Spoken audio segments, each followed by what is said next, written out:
राधे राधे दोस्तों। आज की हमारी कहानी है चोरनी ननद। शाम ढल रही थी और कमरे में रखा संदूक आधा खुला था। भाभी पूजा को कुछ अटपटा सा लगा क्योंकि उसने सुबह ही अपने गहनों को गिनकर रखा था, मगर अब सोने की एक चैन गायब थी। ननद काजल के शादी को 2 साल हुए थे। ससुराल में हर बात पर झगड़ा और हर झगड़े के बाद बच्चों को लेकर मायके आ जाती थी। आते ही ऐसे जम जाती थी जैसे यही उसका असली घर हो। काजल की आदत थी किसी की चीज उठाकर रख लेना, पहले चूड़ी, फिर साड़ी, फिर पैसे, और हर बार वही जवाब, अरे भाभी, गलती से बैग में चला गया होगा। पूजा ने पहले कुछ नहीं कहा, घर में शांति के लिए, बच्चों के सामने तमाशा ना हो इसलिए। मगर जब तीसरी बार अलमारी से पैसे गायब हुए तो सब्र की रस्सी टूटने लगी।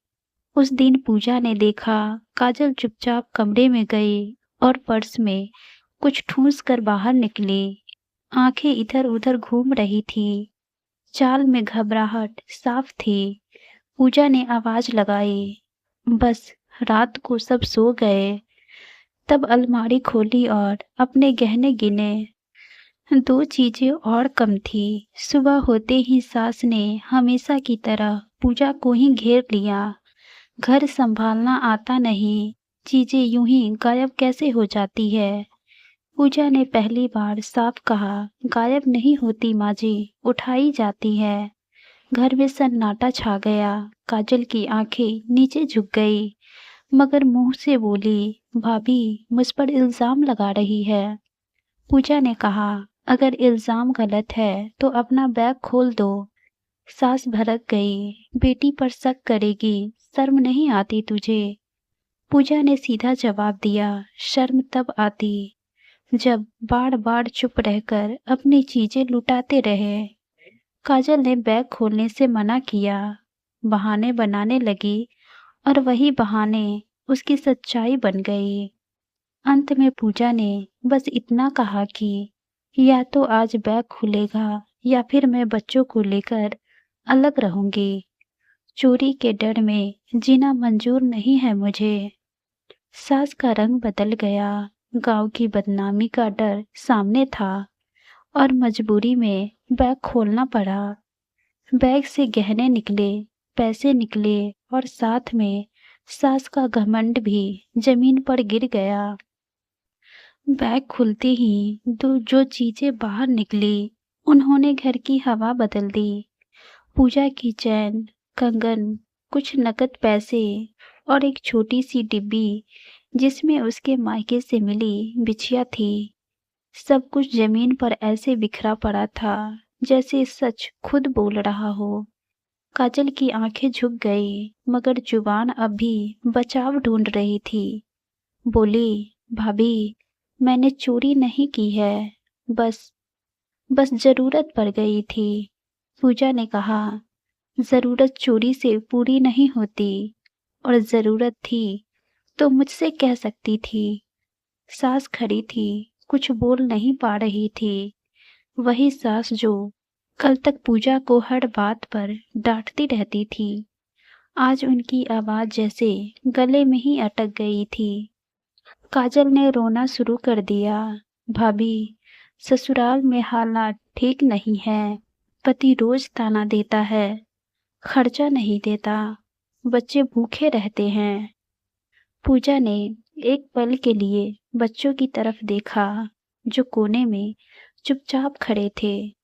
उन्हें समझ नहीं आ रहा था कि बड़ों की ये लड़ाई किस लिए है।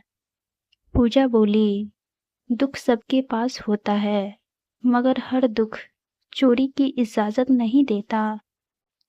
सास ने आखिरकार जुबान खोली, बहू, बात बढ़ गई है, अब गांव में क्या मुंह दिखाएंगे।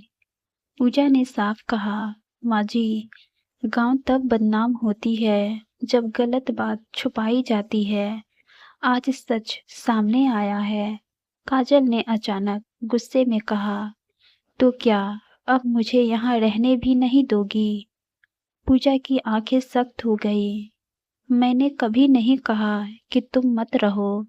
मैंने बस ये कहा कि मेरी चीजें सुरक्षित रहें। सास ने तुरंत बात मोड़ने की कोशिश की। अब जो हो गया सो हो गया। बहू, तू बड़ी है, माफ कर दे। पूजा ने सिर हिलाया। माफी शब्द से नहीं, भरोसे से मिलती है। उस रात घर में कोई ढंग से सो नहीं पाया। काजल बार बार करवट बदलती रही। सास चुपचाप छत ताकती रही और पूजा बच्चों को सीने से लगाए सोचती रही कि अगर आज भी चुप रह गई तो कल फिर कुछ ना कुछ गायब होगा। सुबह होते ही पूजा ने अलमारी की चाबी अपनी अलमारी में रख ली और साफ साफ कह दिया, अब मेरी चीजों की जिम्मेदारी मेरी होगी। काजल को ये बात चुभ गई। बोली, मतलब मुझ पर अब भी शक है तुम्हें? पूजा ने साफ जवाब दिया, शक वहां होता है जहां भरोसा टूटा हो।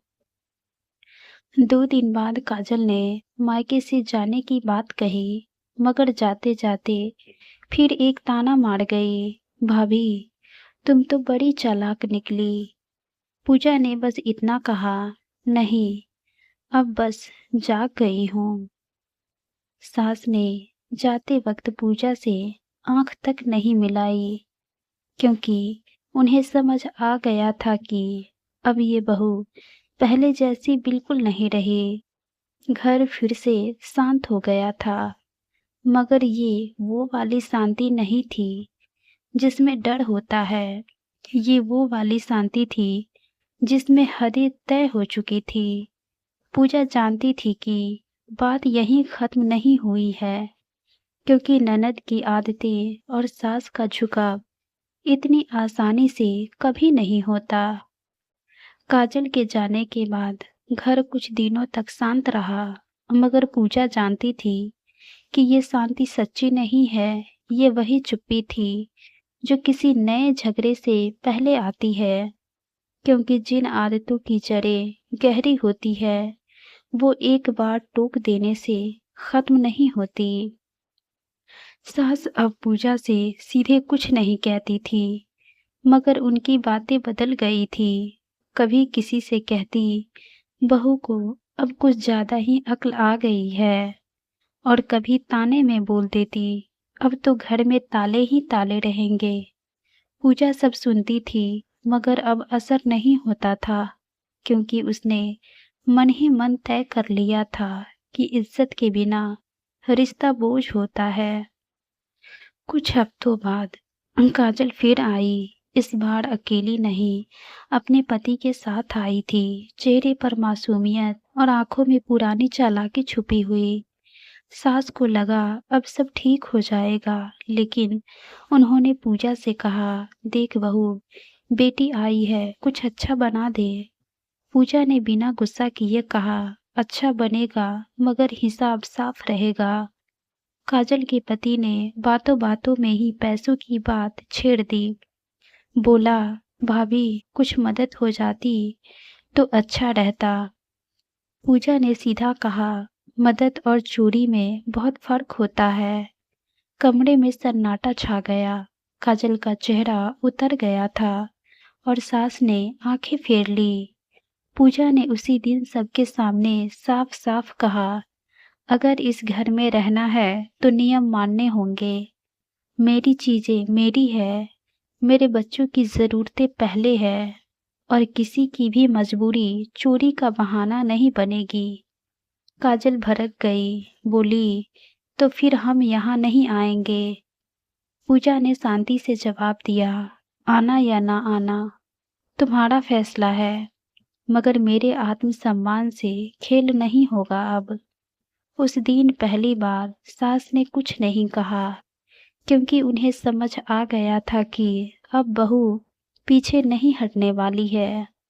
काजल और उसका पति दोनों चले गए, इस बार बिना रोना धोना किए, क्योंकि उन्हें भी पता था कि अब दबाव से काम नहीं चलेगा। रात को पूजा बच्चों के साथ लेटी थी। उसने महसूस किया कि डर अब उसके साथ नहीं सोता, क्योंकि जहाँ हदें तय हो जाती है, वहाँ डर अपने आप बाहर चला जाता है। अगली सुबह सास ने पूजा से पूछा, चाय बना देगी?